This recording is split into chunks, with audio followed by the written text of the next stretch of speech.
Oi, gente! Eu sou a Nusca Sulim e eu falo com vocês desde Dourados, Mato Grosso do Sul, no Brasil. A gente está aqui junto novamente para poder fazer mais uma leitura do livro Aprender com os Melhores, e a leitura de hoje é Seth Godin. Nasceu em 1960 e continua aqui no planeta Terra entre nós. Ele é um empresário norte-americano que tem origem judaica. Ele se formou em Massachusetts, estudou na Stanford University, que por sinal está com bolsas de estudo aberta para estudantes nacionais e internacionais. São 100 bolsas fully funded, que significa totalmente patrocinada. E ele escreveu um livro que merece destaque chamado A Vaca Púrpura. Ele tem 10 dicas para nós. Número 1, os vencedores triunfam grandemente porque o mercado gosta de vencedores. Sim, o mercado adora identificar-se com os melhores, com os mais belos, com os mais inovadores, com os que mais vendem, com os mais premiados, com os mais alguma coisa. O público gosta de se sentir próximos daqueles que ocupam os lugares da primeira fila de qualquer indústria. Ligar-se emocionalmente ao que tem fama. Vou até destacar. Ligar-se emocionalmente ao que tem fama. Sim, a boa fama vende. A fama produz um efeito bola de neve que costuma resultar em lucros exponenciais nos resultados anuais. Número 2, o verdadeiro crescimento chega com produtos que incomodam, que ofendem, que não são do agrado, que são demasiado caros ou demasiado baratos, demasiado irritantes, demasiado complicados, demasiado simples, demasiado alguma coisa. Dito de outro modo, produtos diferentes do padrão cotidiano e habitual. Sucesso é sinônimo de diferenciação. Seth Godin acrescentou: se você, leitor, for extraordinário, provavelmente não agradará a uma parte da população. Você faz parte da definição de extraordinário. As críticas são dirigidas àqueles que se destacam. Ser diferente implica posicionar-se, e quando você se posiciona, pode dar-se o caso de que a sua proposta de valor não agrade àquelas pessoas que não fazem parte do público-alvo. Perfeito! O pior é adotar uma postura demasiado conservadora só porque você não quer incomodar os outros. Nada de nadar em terra de ninguém. Não chateia e não se chateia. Não incomoda e não se incomoda. Ninguém te critica. E se ninguém te critica, é porque você não é bom o suficiente. Se você não for o alvo de crítica, é porque você está passando despercebido pelo mundo. 3. Sem um modelo de negócio, uma empresa pode criar publicidade, pode contratar funcionários e pode gastar dinheiro. Não vai ter ganhos. Mais relevante do que ideias ou produtos são os modelos de negócio. Robert Kiyosaki, que a gente já leu aqui, coloca sempre 2 questões aos empreendedores que visitam o seu escritório para saber se estão ou não no caminho certo. A primeira pergunta é: você consegue fazer um hambúrguer melhor do que o hambúrguer do McDonald's? A segunda pergunta, e todos respondem que sim. Depois ele pergunta: consegue ter um sistema de negócio melhor do que o sistema de negócios do McDonald's? Aí eles respondem que não. No final, tudo se resume à questão: você consegue vender ou não consegue vender? A sua capacidade de comercializar os produtos e serviços. Não pense que um produto brilhante se vende sozinho. Um produto brilhante não se vende sozinho. Raras vezes isso acontece. O importante não é o que se vende, mas sim a razão pela qual as pessoas compram. Número 4, a mudança não acontece pedindo autorização, ela acontece pedindo desculpas mais tarde. O ser humano tem uma gigantesca dificuldade em mudar, deixar a comodidade da rotina e fazer as coisas de outro modo, ainda que isso pressuponha uma melhoria.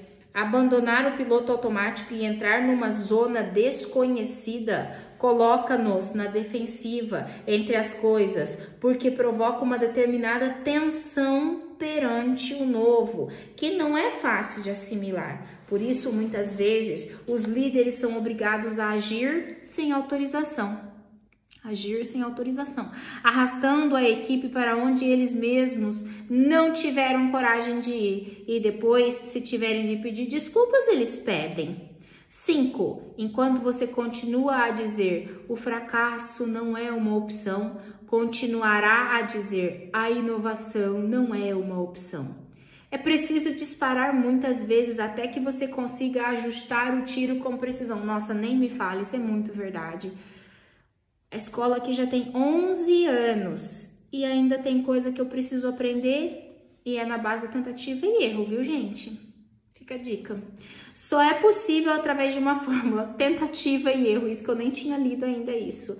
Mas é isso, tá bom? Eu sei que a minha escola é uma empresa pequena, eu não ganho os milhões que esse povo aqui ganha, mas é isso. Tentativa e erro, tentativa e erro. A gente erra e acerta, errou de noite e tenta consertar de manhã. É assim que funciona. Já dizia Linus Pauling, Prêmio Nobel da Química de 1954, a melhor maneira de ter uma ideia é ter muitas ideias. Você evita de enganar-se, de renunciar ao valor, renunciar a acrescentar valor. Ir pelo seguro também é uma opção, mas também envolve risco, o risco da normalidade. O risco da normalidade, de ser apenas mais um. Eu não quero ser apenas mais uma. Cingir-se às regras e ao padrão estabelecido mais cedo ou mais tarde te deixa fora do jogo. Em mercados saturados ao extremo, não sobressair equivale a ser invisível. E o que não se conhece, não existe. O que não se conhece, não existe. Não arriscar pressupõe quase sempre correr um risco maior. Nossa, parece que esse negócio tá falando comigo, hein? Não se arriscar pressupõe correr um risco ainda maior. Marquei. Ó. Marquei. 6. Para muitas pessoas, a sorte é mais atraente do que o esforço. Ainda assim, você não tem opção de escolher a sorte, ao passo que o esforço está sempre completamente disponível para você o tempo todo. Os vencedores não fazem depender o seu destino de golpes de sorte. Eles não contemplam essa opção. É como colocar o destino nas mãos de circunstâncias essas que, por outro lado, podem nunca surgir. Os vencedores têm uma visão clara em relação às coisas que eles querem e depois eles procuram a forma incansável, todos os caminhos que vão levá-los ao local que eles definiram de antemão. Põe-se em movimento, levando a que as coisas aconteçam. Depois, se o vento sopra a favor, ouro sobe sobre azul. E se o vento for desfavorável, eles orientam as velas para continuarem a navegar de melhor modo possível até o porto que desejam. Só que eles nunca desistem. 7. O mais fácil é reagir. A segunda coisa mais fácil é responder, mas o mais difícil é iniciar. Um sucesso duradouro só se encontra ao alcance daqueles que conseguem estar um passo à frente do mercado. E é o que distingue os verdadeiros inovadores. E isso, como não poderia ser de outro modo, também acarreta um risco. O risco de falhar e o risco de errar. Sim, é claro que quando você se arrisca, por vezes você vai falhar. E quando você falha, você é criticado. Ou então você vai perder dinheiro, ou então a sua credibilidade vai ser prejudicada. É o outro degrau da escada. A alternativa? Ficar no fim da fila. Você quer?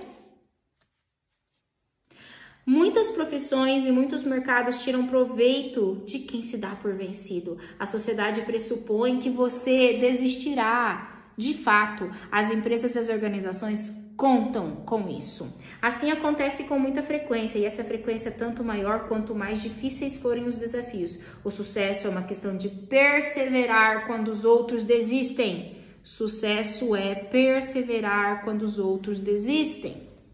Não são muitos os que têm resistência, nossa, resistência emocional e paciência. Uau, pessoal, resistência emocional e paciência. A gente tem que ter resistência emocional. Segura fundo e segura no sorriso. Resistência emocional e paciência suficientes para continuarem a trabalhar arduamente, mesmo quando a colheita não é boa.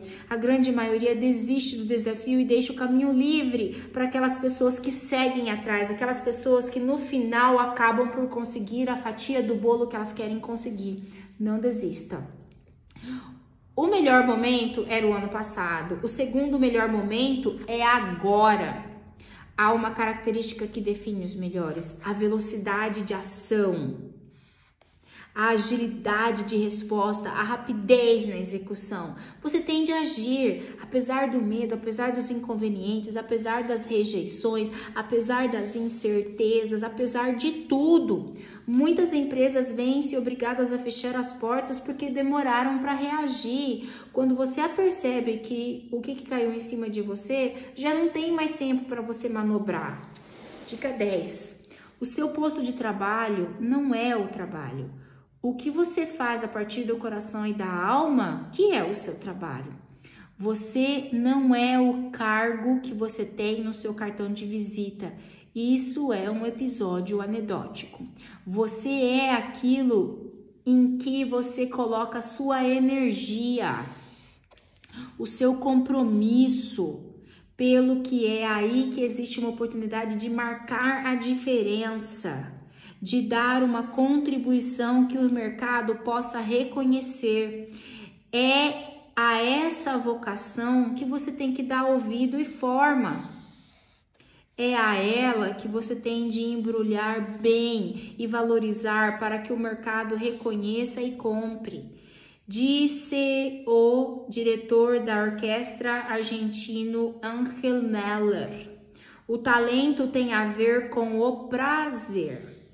E o verdadeiro prazer é fazer o que se gosta. Então, e só então, existe uma oportunidade para deixar a sua marca. Essas foram as 10 dicas de Seth Godin. Fica a dica para vocês lerem um pouco mais sobre os judeus e como que eles chegaram onde eles chegaram. Muito interessante. Eu sou a Anushka Sulim e foi um prazer estar aqui com vocês. E para mim essa leitura de hoje foi, esplêndida. Fiquem bem, fiquem com Deus.